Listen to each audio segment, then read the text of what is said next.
Shalom Aleichem, everybody, and it's Erev Parshat Shoftim, Shabbos Shoftim. We're in the middle of Elul, and I wanted to share with you an idea that connects the Parsha to Chodesh Elul. We're told in the Parsha that when Klal Yisrael goes out to war, there are four types of people that have an exemption from going out to warfare. The first type of person is a person who builds a bayis Chodesh, v'lo chanacho. He has not inaugurated his brand new house. The second person, he has become engaged, a ras isha v'lo lakacha. He has not taken her into her home, and therefore he too, understandably, is a potter from going to warfare. Thirdly, a person who is nota kerem, he plants a vineyard, and he has not yet redeemed that vineyard. And finally, the fourth person is a person who's rach levav. He has a weak constitution, and therefore has an exemption from going to war, will not make a good warrior. I wanted to focus a little bit on the first exemption. The Torah tells us in Perek Chaf of Parshat Shoftim of Sefer Dvarim, we're told v'dibru hashotrim el ha'am lemor mi ha'ish asher bana bayis chadash v'lo chanacho.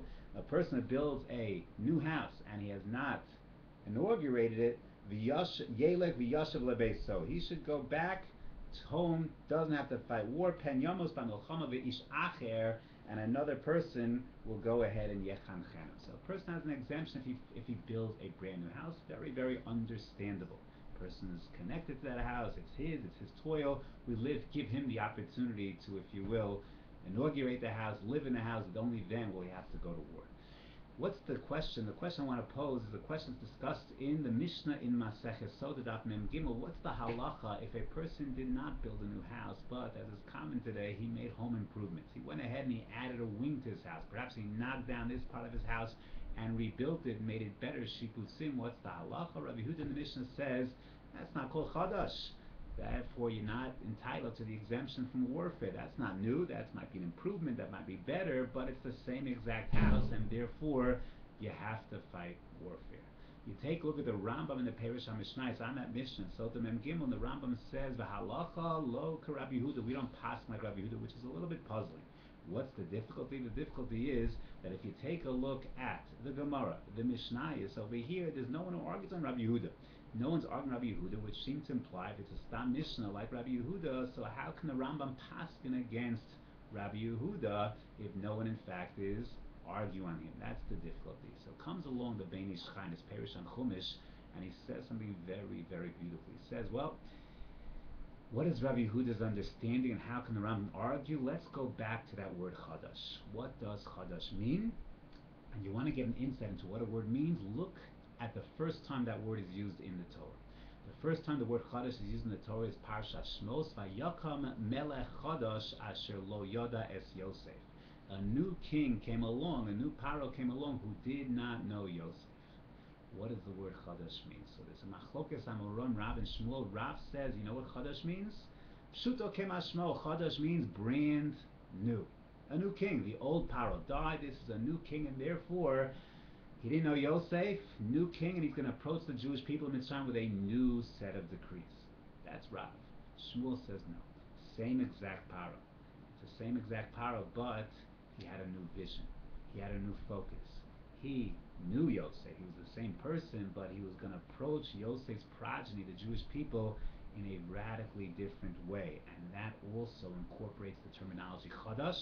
Chadash does not have to mean physically new, brand new, but even a new direction, a new focus, a new philosophy also is the word chadash.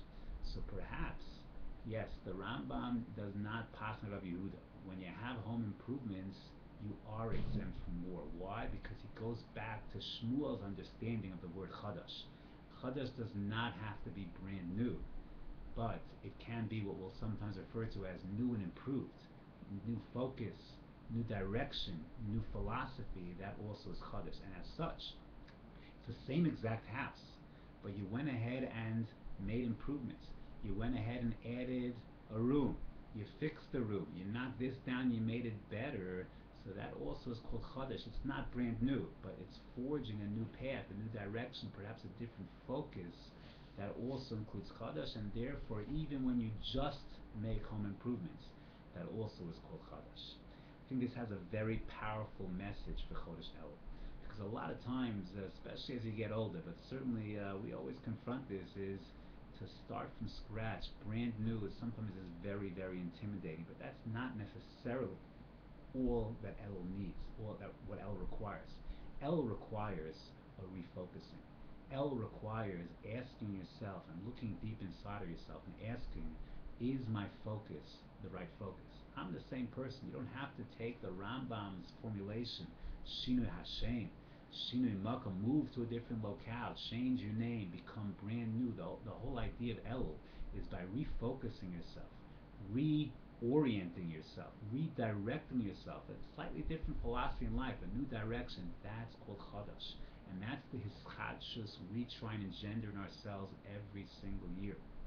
To go into Rosh Hashanah, Hashem gave us a tremendous matana that is called Chodesh El. Just to go into Rosh Hashanah without any preparation whatsoever is destined to failure.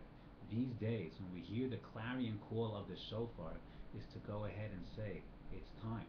Rav Isaacson, it's time to reorient. It's time to redirect.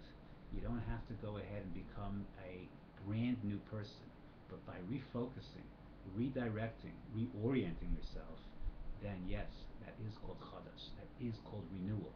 And it's that sense of renewal, of re-energizing, of renaissance that we strive to achieve during this month, and we should do so every single day. Hear the call of the shofar. Understand that his chadshus, reorientation, is something that is the call of the day. Not overly daunting, not becoming brand new, but yes, becoming refocused. And if we do so, then in a couple of weeks' time we'll go into those days of Rosh Hashanah Yom Kippur with a renewed sense of energy, and we'll be matzliach, and Hashem will be mizaka us that all our tefillos should be in.